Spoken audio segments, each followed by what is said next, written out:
What a view, huh?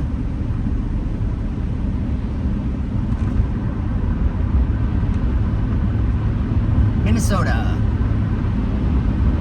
It's been kind of snowing a little bit for a couple days, sort of. Try to get you, stop you from hopping so much there. I gotta stuff something under the phone. See if I can get that to work. There we go.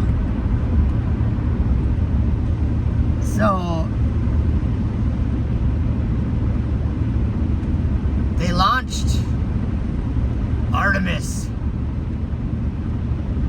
Who's Artemis? Why did they name it Artemis? You know who Artemis is? Artemis is the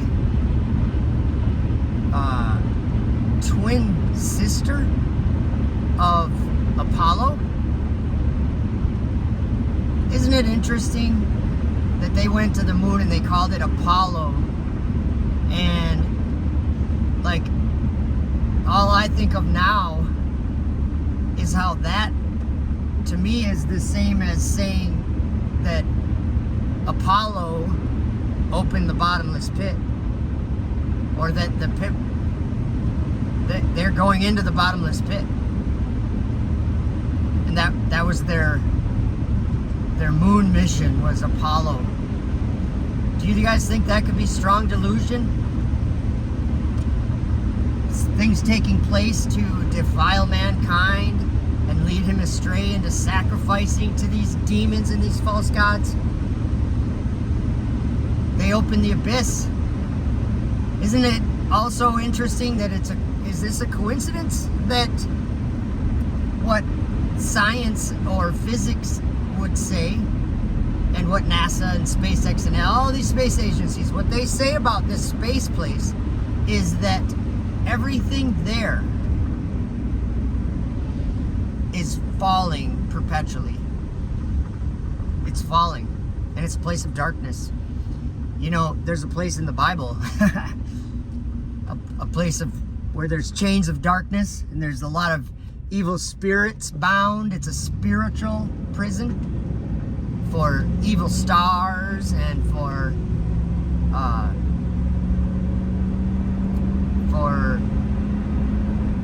also the souls of the damned. It's a place called Sheol, where people who die end up there after they die. They end up there in a might I say compartment of some kind, but it's not they're in their body. They're going to be resurrected, though. Some will be resurrected and find out that they're that whatever they did on the earth, or whoever they were, was righteous, and they would, like it says, they would shine like the brightness of the firmament. And then others would wake up or be resurrected and find out that they are on the opposite side of God and all creation, and they will go to a different place on that day.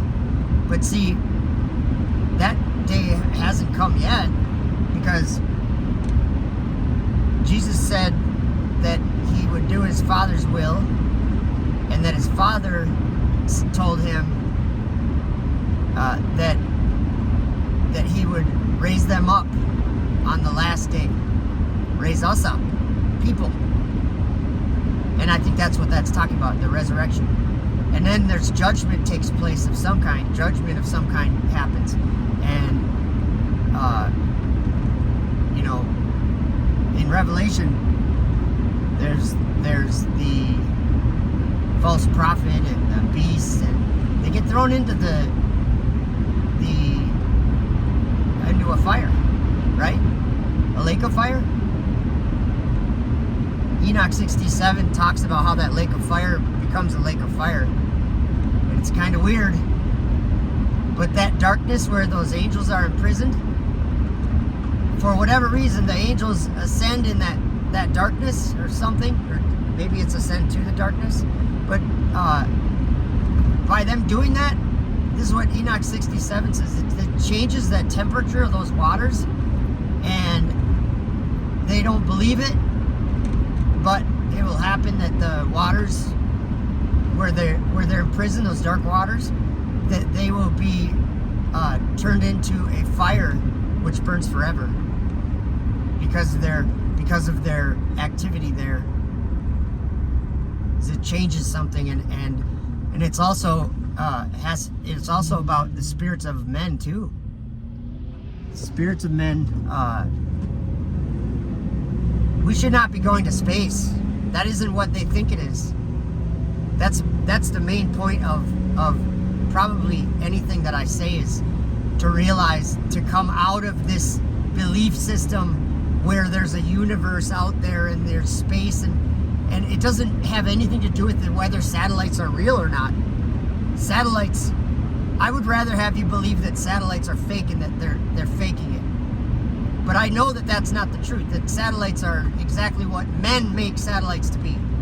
And they send them up to this darkness, which is a place of oblivion and a place of deception. They send it up there, like this moon rocket, Artemis, that they just sent up this morning. They send it up there, and they don't know what happens to it up there.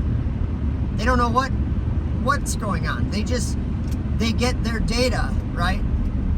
They're ones and zeros that matter so much. And these ones and zeros make beautiful pictures of Mars and all, we got a rover there doing experiments, and come on, people, come out of her. That is a lie. It's all a lie.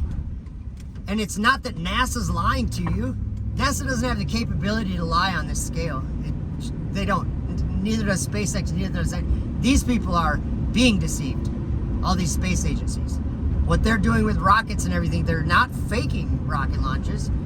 They're doing what they are saying they're doing. It's just what they believe happens to be something totally different than what the truth is. And it's coming from, the deception is coming from that darkness.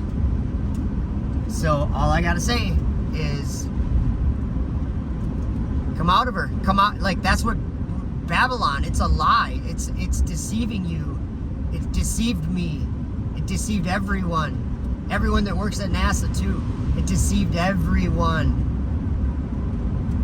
And now we've learned the truth. Some of us have. And why would we be talking about it all the time unless it was important? All right. At least think about it. I know a lot of you disagree with what I'm saying, but to me, this has become real from another type of knowledge. It's a heavenly, spiritual thing that you could learn. It's something about there's more to all of creation than just the material and the earth. There's much more to it. So, have a good day. Thanks for listening. Much love.